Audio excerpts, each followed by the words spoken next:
What is up? What is going on, everyone? This is Dave at SVA Card Collectors. If you are new to me, welcome.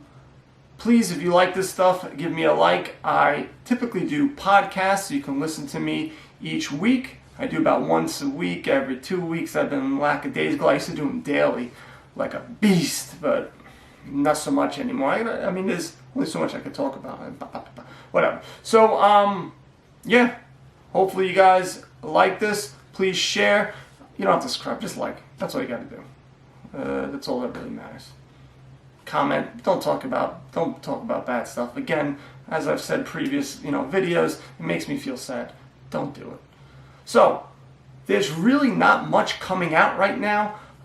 Everyone's waiting for the beginning of February. You got Top Series 1. That's a big thing. You have football Donruss Optic. And you also have basketball hoops, which is crazy. It used to be who gives a crap about hoops, and now everybody and their mother wants it because God knows why. I have no idea. They look terrible. Whatever. But they are selling and they are doing well. Most of basketball is doing really well. What I've been doing is Starstock. I've been going on there, buying cards, basically day trading. Who I think is going to have a good game, and I buy their cards, and they typically go up and down. One of the things that you can do, and you're going to have to, I haven't done it yet, I'm about to though, because I just found this out last night as I was reading through Starstock. You can buy something off of eBay and send it directly to them. And that is a great arbitrage because there's a lot of times where Starstock, the prices are way more expensive than on eBay. So you find cards on eBay, buy it now, ship it over to Starstock, and then sell it.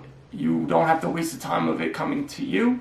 The only thing is I know sometimes eBay sellers don't like doing that. It becomes a problem. They'll go, oh, I want to send it to the address that I have on your eBay file. So you may have that. But if you put it in the message, they should be accommodating. Especially when they see that it's going to Starstock, and if they have a half a brain and they know anything about the card world, they'll know that you're just trying to make bank, bro. So that is a good strategy. I'm definitely going to be using that. One of the big things that ComC is really losing me right now on is I'm not able to get these cards.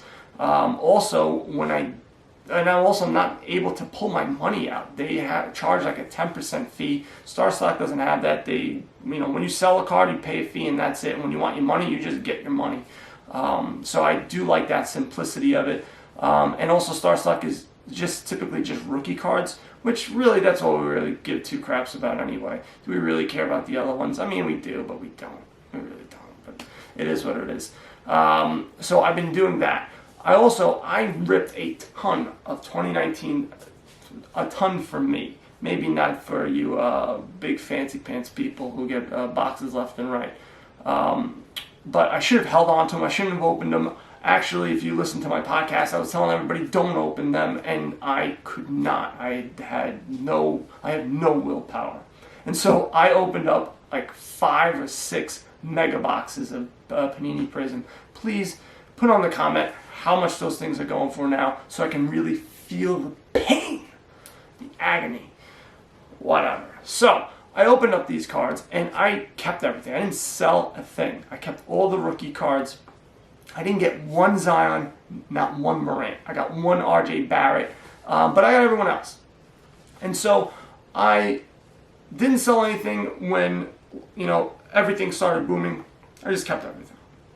So now I'm in the spot right now that I was actually going to start selling them, but the raw cards, because I once again missed the window for PSA, and right now you're up to 6 to 8 months, probably closer to 6 months. Actually, no, I've been waiting 6 months for bulk submissions, and then for the 20-day, which isn't 20-day for PSA, it's actually 3 months, so 60.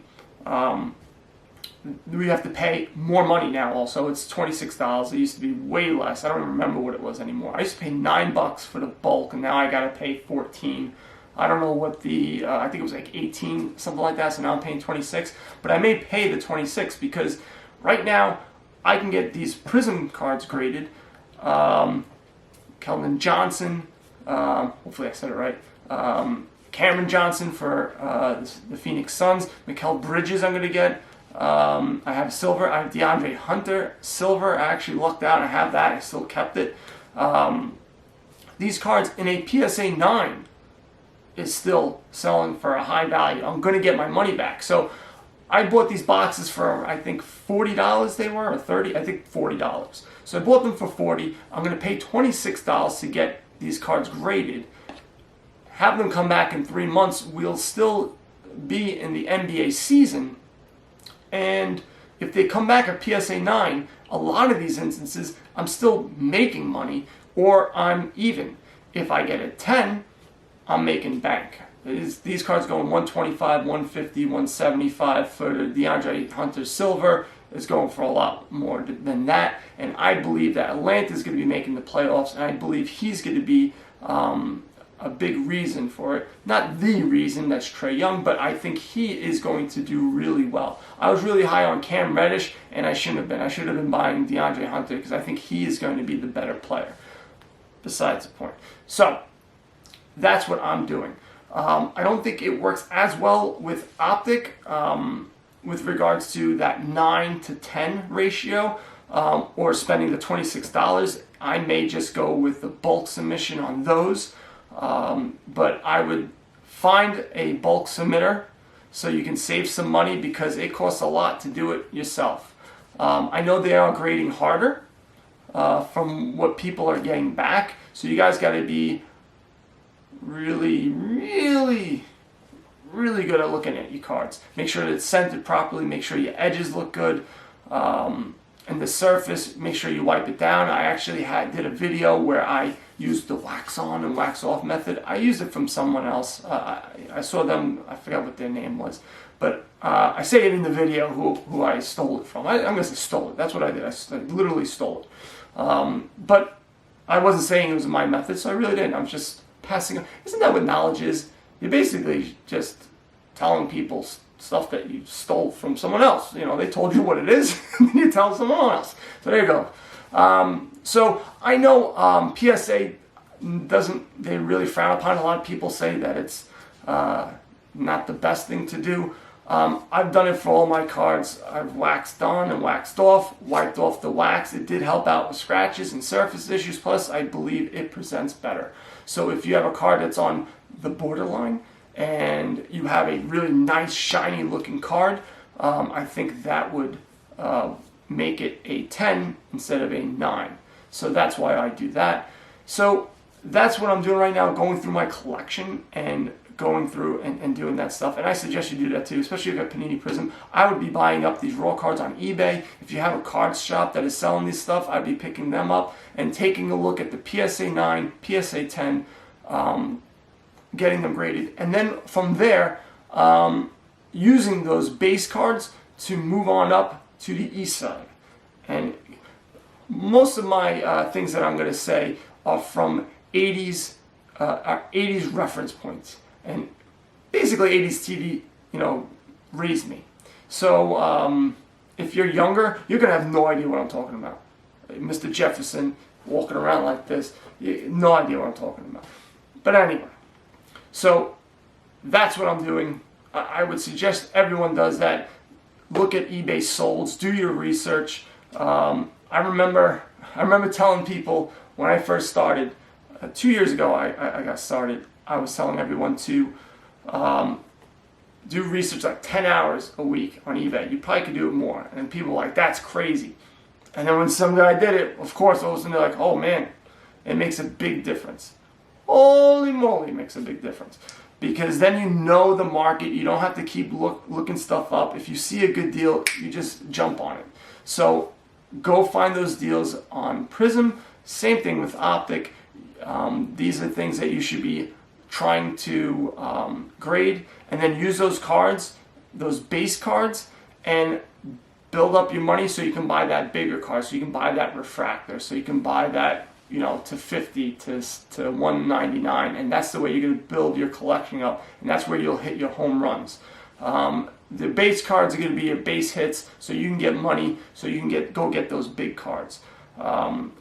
That's a good strategy, and it's a time-consuming strategy. It's not something that's going to be real quick unless you just hit one out of the park and you're able to, you're able to buy an expensive card and it just blows up like it did, this previous year in 2020. What else? There's really, like I said, there's not too many sets that are coming out. They just stink. And now with Zion, I think NBA is finally, Panini is done finally with their Morant and Zion Williams and Tyler Hero. They're finally done, and now you have this new crop of guys who are still getting their footings. They didn't have the preseason, they didn't have that build-up that those guys had, and so I think they're done milking Zion. This is what they've been doing for like a year, and now they got this new crop, and now it's turned around. They're like, oh. So they're gonna try to move out of the way because it's gonna be spraying hard until maybe next year and the following year. So if you feel that there's a guy, well, nothing's come out yet, so you can't even buy them. You can buy the Prism draft, which shows them in their college uniforms, which really they don't do as well. They are expensive now, but once the real Prism comes out, they tend to drop in price, dramatically. So just be careful of that. Also, I did a video, I don't know if it'll be posted first or after this, on how to spot a fake BGS slab card. This came up in November, but it's still coming up, and it's still coming up in, auctions in PWCC and Probstein, but what else is new with those guys? More PWCC than Probstein. So check that out. I also wrote an article. You can head over to my website, sva-cardcollectors.com. I did an article about it, so you can read up.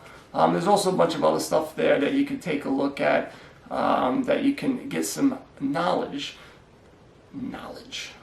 I didn't have anything cool to say. I was thinking of something in my head, but it just petered out.